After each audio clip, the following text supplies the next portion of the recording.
What are the other teams in the NFC that are chasing the Philadelphia Eagles going to do? I'm not hearing any rumors about the New York Giants looking to upgrade, just got beat this week. You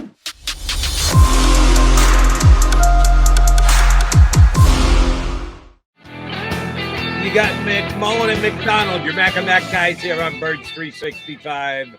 Let me repeat, it is an undefeated Tuesday because the Eagles are still undefeated, the only undefeated team in the National Football League. And if you're just streaming in now, Johnny and I mentioned this at the top of the show.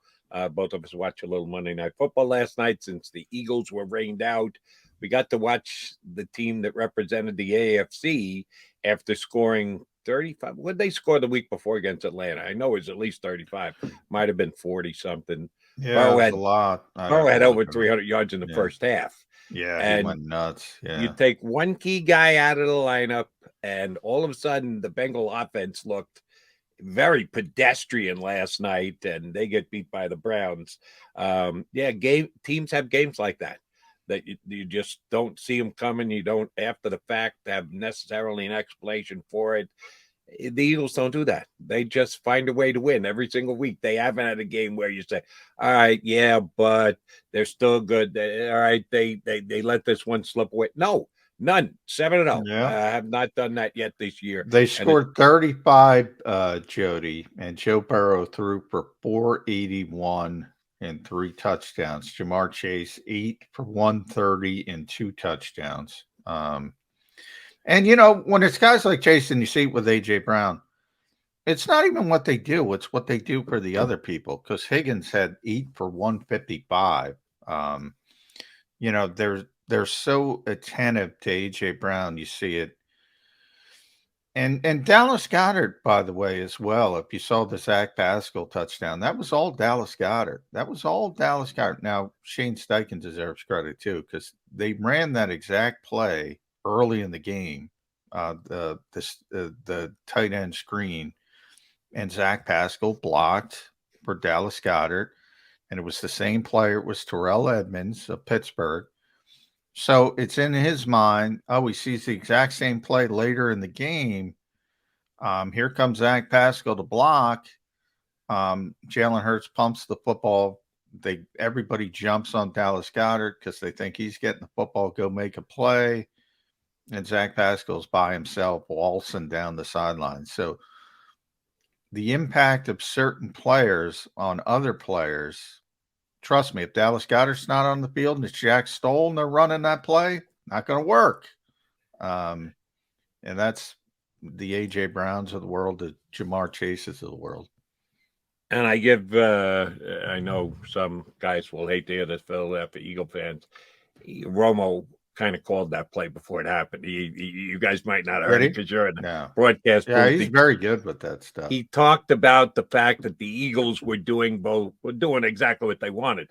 When they needed to run the ball, they ran the ball. When they needed to pass the ball, when they needed to throw short, that they checked off all the boxes. And he said they've got no idea what to do with their secondaries. Every time they bring guys down into the box, the Eagles beat them up the top. All right, so now you're back to 2 deep safeties. The Eagles run the ball down their throat. And sure enough, he said, and here come the safeties up in the box. Boom, there goes Pascal over the top. So I got to give Romo credit for that. He did hit that nail right on the head, right before the play, not as the play was going on or describing it afterwards. No, he said it before the play, and that's exactly the way that it played out. All right, Johnny Mac, before we get Tommy Lawler up here in 10 minutes, do want to ask about this. We started the show talking about Eagle speculation. Now count down another hour off the clock, less than 7 hours before the trade deadline. What are the Birds going to do? What are the other teams in the NFC that are chasing the Philadelphia Eagles going to do? I'm not hearing any rumors about the New York Giants looking to upgrade. Just got beat this week, so they're now 6-2. Cowboys won to get 2-6-2, but still 2.5 games behind the Eagles at this stage. Well, 1.5 because Eagles already had their bye. Cowboys have their bye this week. The Minnesota Vikings are the only other team in the conference with 1 loss. I'm not hearing anything around them. the other teams just acknowledging that the Eagles might be too tough to catch and we're not going to give up future assets? Why aren't we hearing anything about the Cowboys or the Giants and the Vikings trying to add before the trade deadline? I think you're going to see the Vikings do something. Giants, I think, understand. I think Joe Shane's pretty smart. I think he understands, despite the record, he does. He's sort of rebuilding. They've just done better than people expected. And he's not going to ruin that for a bit of a pipe dream, shall we say? The interesting about Dallas, because they're the one team that I think is legitimately good besides the Eagles. They never do that much, despite the reputation of Jerry Jones and what he does. That's more off-season stuff. They don't really do stuff at the trade deadline, but it'll be interesting to see if they try to add. Minnesota, I think they've been looking for a tight end for a while, and now Irv Smith got hurt. He's going to be out for a couple of weeks. I think you might see them make a move there. They also lost Dalvin Tomlinson, so they need some help on the defensive line. I think that's the team that's probably going to make a move. But I did get sent the last couple years of trade deadline action. So I want to pull that up real quick while I'm talking to you. It has been, you and I had talked about, so they moved it after week 8 in 2012. So it's been a while. And it's increased the last couple of years. 2019, there were 8 deals during deadline week, 2 on deadline day. 2029 during the week, 2 on the day. This year, 2021, 5 during the week, 3 on deadline day. This year, there's already 5 during the week, and we'll see. So, but if you go back, say 5 years, 3 in 2021 on deadline day, 2 on 2020, 2 on 2019, 5 2018, 3 2017. There's never a ton. The high mark 5 in 2018. You're probably going to see 2 or 3 trades. And I'll tell you one that would scare me a little bit because I think it's kind of obvious. You, me, Eddie Kratz, and we'll get Tommy Lola up here to debate it a little bit. What should the Eagles do? You're right. They've already gotten one piece by making the deal that they did for Quinn last week. The Cowboys could really use a wide receiver. I had John Machota on my national show because I thought that was a good game on Sunday. I thought the Bears could hang with the Cowboys. They did for 3 quarters, and they just started coughing up the football on fumbles, and the Cowboys took advantage of it. The best defense player in the league picks up a fumble, runs it back in for a score. So give Micah Parsons credit. They're woefully undermanned at the wide receiver position. CeeDee Lamb, who was supposed to have this breakout year, become this star wide receiver, only has 556 yards receiving in 8 games. That's not great. He's got 3 touchdowns. Again, not great. He was supposed to be their superstar wide receiver. All right, they lost some wide receiver. Not a problem. Michael Gallup will fill in. Missed a couple of games with injury. In 5 games, John, he's got 12 catches. 12 catches in 5 games for Michael Gallup for 135 yards and 1 touchdown. Noah Brown, Noah Brown scare you as a wide receiver for the Dallas Cowboys? But I think some of those. Now, I've been disappointed. I said it was CeeDee Lamb. I thought he was going to be one of the top 10 receivers in football. I don't think he's been that. He's still a good player, but I don't think he's been that.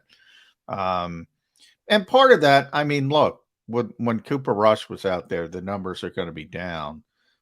They're going to get better. They're going to get progressively better with Dak Prescott in there. Their ability to throw the football is going to be better.